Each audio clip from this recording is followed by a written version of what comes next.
you have a toilet and a sink, and it's all one thing, meaning that there is no separation. It's just the toilet and the sink, and now you're making wudu in the sink.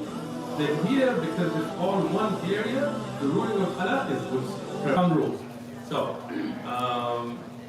you can ask any question here. I mean, this is not going to be on a particular subject. You can ask. Also, if you're watching online live, you can put the questions in the chat, and we'll have Brother Ibrahim read them, and I will answer them, inshallah, by the will of Allah subhanahu wa ta'ala. It's a question answer time, not debate time. So if I answer your question, you don't like it, talk. Not going to go back and forth. You want to debate and come to the party. Inshallah, we'll begin. If you have a question, raise your hand. MashaAllah, you beat everybody to it. And as I see your hand, I'll call on you and you can ask your question. And if I don't see your hand, I mean, maybe the light or something's in the way, make yourself visible. If I'm answering a question, wait, don't raise your hand, because then it just makes me feel like I gotta wrap it up or something. I have a question about saying Bismillah before we start wudu. If the shower is a glass door, or if you're in the wudu area or the toilet's open, or like the door to the toilet's open, would that affect anything? Great question. Regarding saying Bismillah at the time of wudu, and if you're in a place where the khala, the place where you actually do qada al-hajat, where you answer the call of nature, the toilet, and then you have a wudu area or you have a shower. So, in the time of Rasulullah sallallahu alaihi wasallam, the people used to go outside to answer the call of nature, usually, because there wasn't the idea of plumbing and all that kind of a thing. They would make ghusl in the house. I mean, they would have a place to take a bath, but for qada al-hajat, for answering the call of nature, one or two, they would actually go outside, and there would be an outside area. That area, the khala, is a place where the actual, where you sit, and there was a well-known like area. Unless you were traveling, like in the city, it would be one area, right? You do not mention the name of Allah, right? And that's why in the toilets that we have today, the actual toilet where you defecate or urinate, you do not mention the name of Allah. If you have a wudu area, like we do in the masjid here, where it is separate from the actual toilet, there's a door between the wudu area and the toilets. Right? So there is a separation between where you actually urinate, defecate, and where you make wudu. Then that wudu area is not governed by the rules of khala. Meaning, at that wudu area, you can say Bismillah, you can say Ashhadu an la ilaha illallah, the dua after the wudu, you can say salam to people, you can talk, no problem. Right? In the houses, those of you that Allah is blessed with more money than me, many of them have the toilet has its own little cubby, like it's got a little door. And then you have like your sinks and stuff separated, right? So they have a little thing and they have a little door for the toilet. And then when you open that door, you come out and they have the nice big mirrors and double sinks and all the cool stuff that you guys have, right? In that would be the same ruling, because the door separates the toilet from the washing area. If your shower has a door that separates from the toilet area, the same thing in the shower, then you can mention the name of Allah, because that is separated.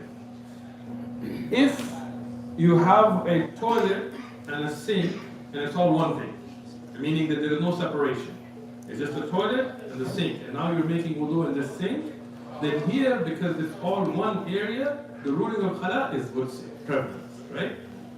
But now we get an issue, which is the Prophet ﷺ told us there is no wudu for the one that does not mention the name of Allah. In this hadith, we've explained the checking of authenticity and all that stuff in other rules.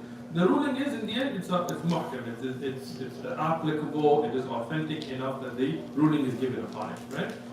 So, what do? There's many easy ways. One is, before you enter the toilet, you say Bismillah with the niyyah of wudu. That's one way. Second way is, you can say Bismillah in your heart without reciting it because you're in such a situation. And if nothing else, even if you said Bismillah in the toilet, because it's wajib for wudu, it is more of a precedence than the karaha of mentioning the name of Allah subhanahu wa ta'ala in the bathroom. So either which way, if you're going to make wudu, you should say Bismillah. What happened? Somebody makes something before they get up while they're sitting, where does that come from? There is khilaf of ulama on some of these masail. One of them, as the brother asked a question, I'll repeat. which is they make رفع اليدين while still jalis, while still sitting down. And this is one of the opinions we find in the Shafi'i madhab, which is that while you're still sitting in tashahhud, you make the رفع اليدين and then you get up.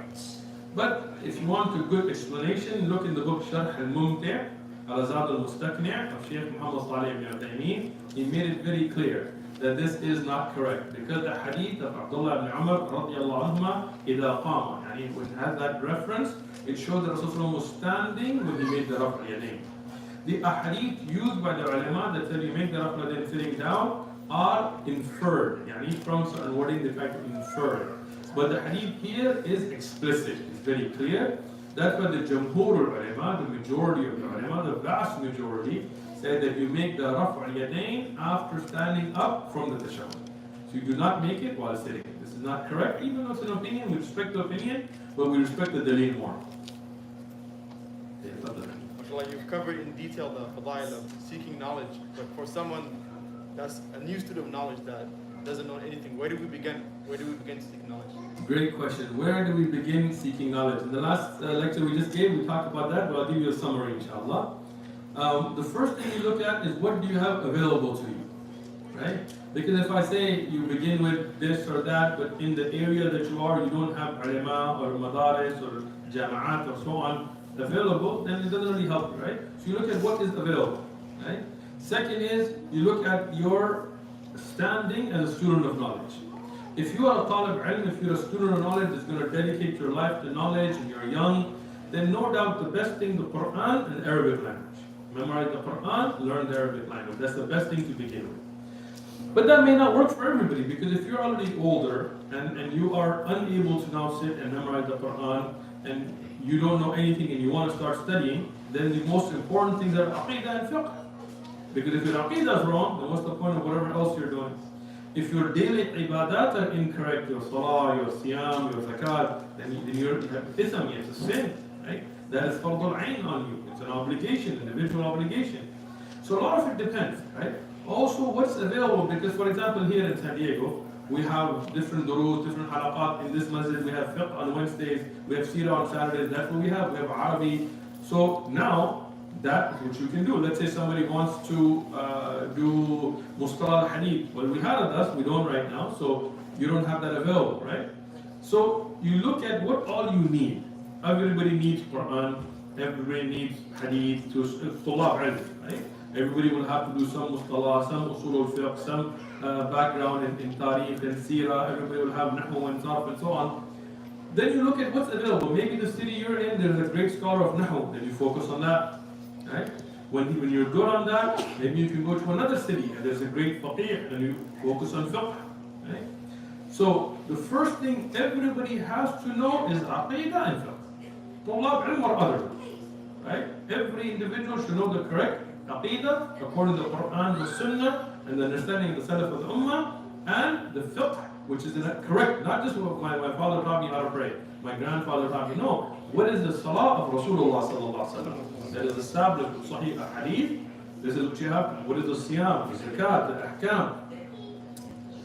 Past that, then look at what's available to you. Right? You have to balance out. You can't just do one or the other, but sometimes you will give precedence to what's available.